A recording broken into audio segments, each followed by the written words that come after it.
Salut, bienvenue sur ma chaîne. On se retrouve pour la prologue de la série sur le Vietnam.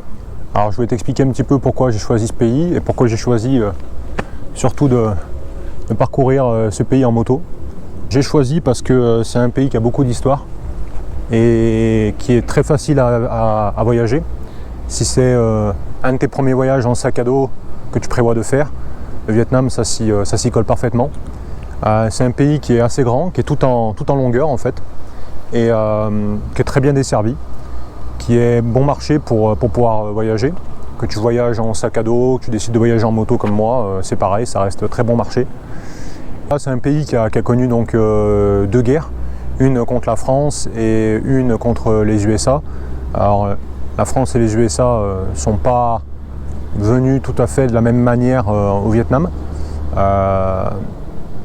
Comme les Viet l'expliquent très bien, les Français sont venus coloniser, donc c'était dans le but surtout d'avoir des richesses, de profiter des richesses du pays, alors que les Américains c'était vraiment en fait pour en faire une espèce d'enclave américaine en Asie. Voilà, donc ils étaient plutôt côté impérialiste, ce qu'on appelle. Voilà. Le grand personnage du Vietnam c'est Ho Chi Minh. Il y a même une ville qui porte son nom, Ho Chi Minh Ville, qui est tout au sud du Vietnam. Et Ho Chi Minh, ça a été un personnage très important. Au Vietnam, ils l'appellent Oncle Ho. C'est pour dire un petit peu à quel point ils sont proches de ce personnage-là. Et il a fini donc par devenir président, et à la base, c'est vraiment quelqu'un du peuple, quoi. Et donc son histoire, elle est vraiment intéressante. Alors après, lui, il a pris comme exemple Lénine. Donc en ex-URSS quoi. Donc tout ce qui est régime communiste, tout ça, il s'est énormément inspiré du léninisme. Il en était même un grand fan. Il a même écrit un bouquin là-dessus. Un grand fan si on peut dire ça, mais on va dire qu'en tout cas voilà, c'est ce qu'il a développé après au sein du Vietnam. Et voilà, donc une histoire du Vietnam qui est particulièrement riche. Moi je m'intéresse un petit peu aussi à tout ce qui est guerre et tout ce qui est proche de l'armement, des véhicules, voilà. Donc le Vietnam est plutôt riche là-dessus. Et pourquoi j'ai décidé de le faire en moto? Alors j'ai décidé de le faire en moto pour une raison assez simple, c'est que moi j'ai déjà un petit peu voyagé, donc en Asie, je suis déjà allé au Cambodge, en Indonésie. Je suis parti quand même un petit peu en Europe, j'ai quand même pas mal bougé en Europe. Et en fait je trouve qu'il y a un truc qui est très simple dans tous ces pays d'Asie du Sud-Est, comme je t'ai dit, c'est de pouvoir se déplacer facilement. Et alors que ce soit en bus ou autrement, de toute façon il y aura toujours un moyen de transport qui pourra t'amener n'importe où, hein. Même si c'est au fin fond de je ne sais où, tu as toujours un moyen de transport, hein. Ça c'est là où il y a de la route, il y a de la vie. Voilà, t'es jamais tout seul quoi, dans ces pays. Pour être isolé, il faut vraiment partir sur des petites îles et encore peut-être. Voilà. Bref. En fait, à la base, j'ai pas prévu de partir en moto. Enfin, j'ai pas prévu de voyager en moto, pas du tout même. À la base, ouais, je suis parti avec mon sac à dos, donc un sac là qui est soi-disant de 80 litres, soi-disant. Je ferai peut-être une vidéo là-dessus parce que c'est pas vraiment le cas en fait. Mais bon, voilà, un sac dans lequel je mets toutes mes affaires et après un sac un peu plus petit pour tous les jours, comme tout le monde fait, hein, rien de bien nouveau. Et j'étais pas du tout parti dans l'idée de voyager en moto, mais plutôt en sac à dos, tranquille, et prendre des bus, des transports en commun, ce genre de choses. Et puis en fait, je me suis dit que j'avais envie un peu de partir encore un peu plus solo. Voilà, je voyage tout seul, mais j'avais vraiment envie en fait de pouvoir m'arrêter où je voulais, etc. Et c'est un petit peu ce que j'apprécie moins dans tous les voyages, on va dire, un peu organisés, dans tous les tours organisés, c'est que en fait tu dépends de quelqu'un. Et dans des pays comme le Vietnam qui sont très simples et très accueillants, d'autant plus en profiter pour essayer de faire autre chose, quoi. Donc essayer de visiter d'une autre manière. Et pour ça, rien de mieux qu'une moto. Alors il y en a énormément, hein, c'est tous ces pays d'Asie du Sud-Est, il y a énormément de motos, enfin de deux roues quoi. Et assez peu de voitures. Et après le reste c'est des camions. Voilà. Donc moi j'ai loué la moto à Hanoï, donc c'est un Honda XR 150. Tu ne trouveras pas vraiment de gros cylindrés en Asie. Eux souvent ça s'arrête à 110, 120, 150 cm3. Plus, il n'y en a pas beaucoup. En tout cas, les locaux ne l'utilisent pas, vraiment pas. Et après, tu peux peut-être trouver par exemple des Royal Enfield en 400 cm3 ou des CRF en 2,5 ou en 300. Bon, c'est vraiment fait pour louer aux touristes, hein, vraiment. Donc moi j'ai pris ce XR 150. C'est un petit trail. C'est assez léger, ça doit faire, je sais pas, peut-être 120 kg. C'est pas très puissant, ça fait 12 chevaux et un démarreur électrique.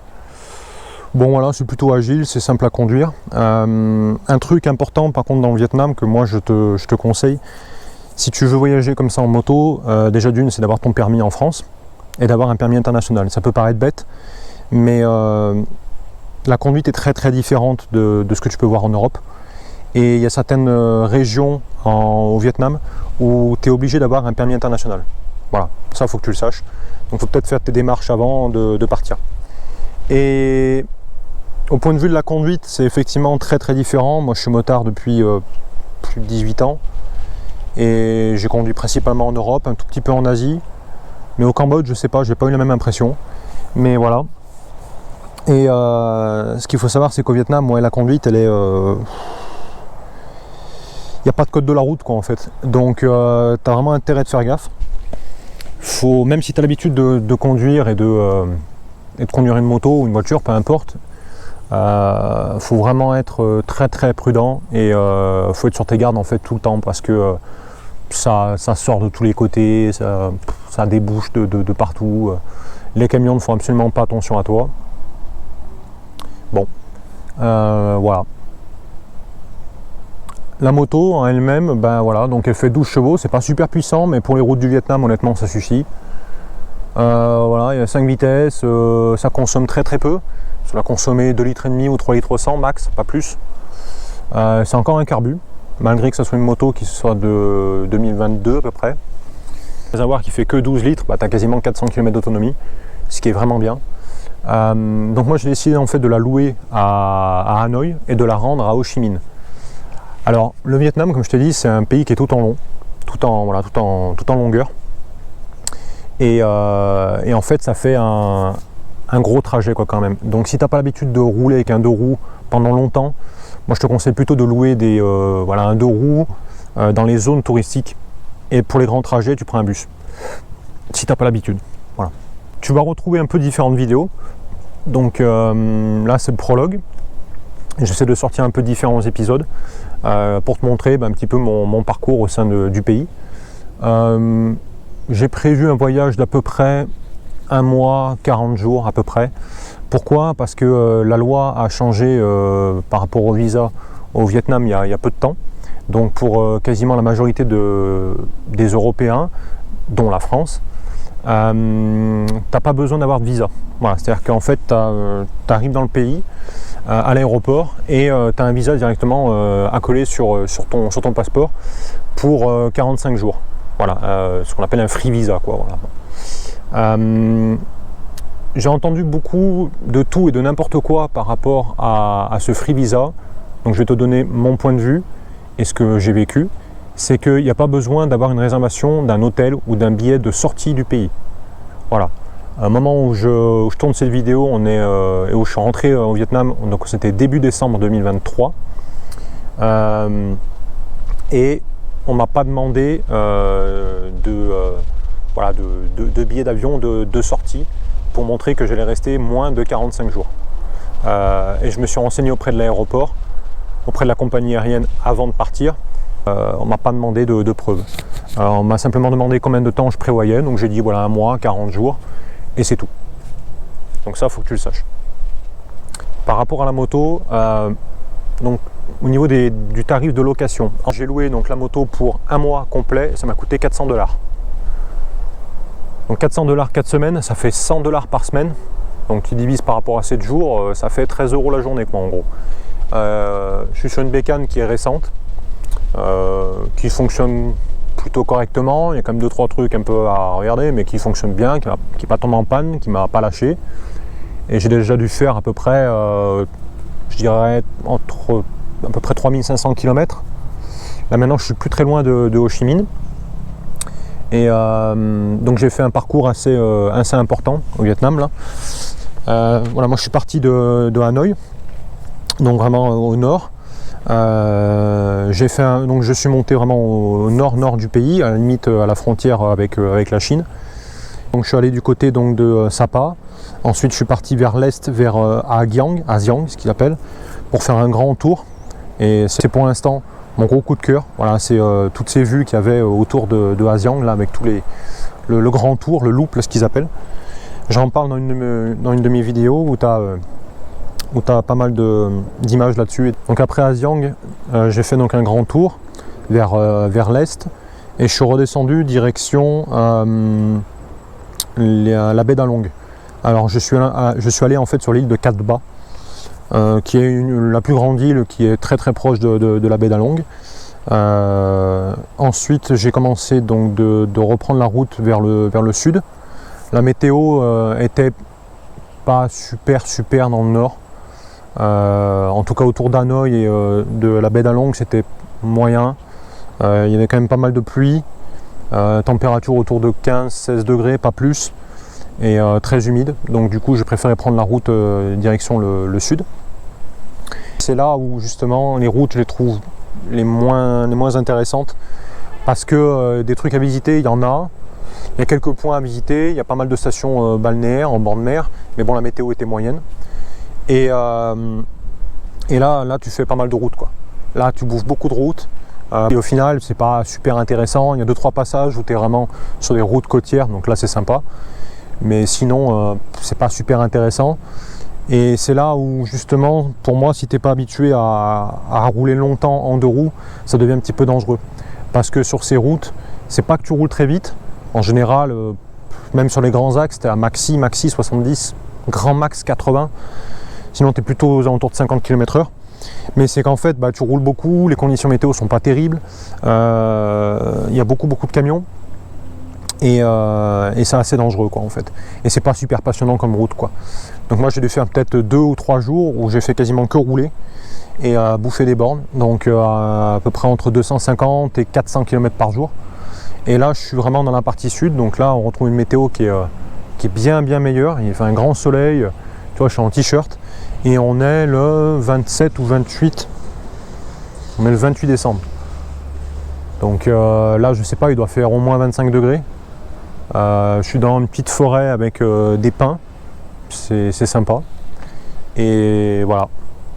Donc là je vais continuer après la route vers le sud. Et donc le but du voyage c'est ça, c'est de parcourir en fait tout le Vietnam en moto. Et en fait, j'ai pas pris de bus pour le moment. J'ai pas pris de transport en commun. Le seul transport en commun que j'ai pris, c'est quand je suis arrivé à l'aéroport et que je suis allé à Hanoï. Donc voilà, peut-être 30 minutes quoi, à peu près de bus. Après j'ai pris quelques grabs, c'est les taxis moto ou taxis auto, comme tu veux, peu importe. Et voilà, et après j'ai loué la moto et depuis je suis en moto. Voilà. Bon après voilà, c'est une petite bécane légère, c'est pas équipé comme nos trails à nous, hein, honnêtement, du tout même. La fourche elle est ridicule, elle est à peine plus large que mon pouce. Donc c'est vraiment minuscule. Les pneus commencent de tirer la gueule. Le keychain il est... J'en ai vu des keychains morts. Hein. Tu sais, quand tu roules en derby, tu sais que tu as 14 ou 15 ans et que... voilà, tu bouffes la pièce jusqu'au bout quoi. Là c'est pareil. Là le keychain il est mort, mais mort. Là les dents elles sont même plus courbées si tu veux. Là les dents elles sont courbées, bouffées. Le keychain je l'ai retendu il y a 2 jours, graissé, mais il n'y a rien à y faire, c'est mort quoi. Et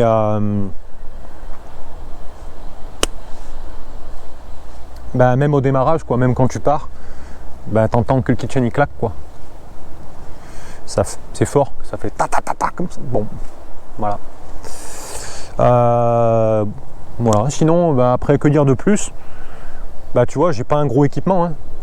Vu qu'à la base j'étais pas parti vraiment pour faire un voyage moto, en fait j'ai juste des chaussures de marche classiques qui d'ailleurs prennent l'eau abondamment. Mon sac à dos, le gros sac, je l'ai mis dans un emballage plastique pour pas qu'il prenne l'eau, quoi, tu vois. Et puis après, Voilà, hein, rien de bien magique. Hein. Le gros sac là, voilà, c'est tout. Le petit, pareil, que j'ai mis dans un emballage. Voilà. J'ai une veste, mais qui est honnêtement une veste type Gore-Tex, mais c'en est pas une. Je ne vais pas acheter de Gore-Tex, je suis pas riche. Mais ça fait la même chose, c'est les mêmes propriétés, enfin, bref. Et voilà. Et après un bonnet, parce que vu que c'est le casque qui est avec la moto de location, bah, voilà, tu sais pas trop qui a mis la tête dedans. D'ailleurs le casque c'est juste une vulgaire blague. Ils sont pas du tout aux mêmes normes que les nôtres qu'on a en Europe, quoi, si tu veux.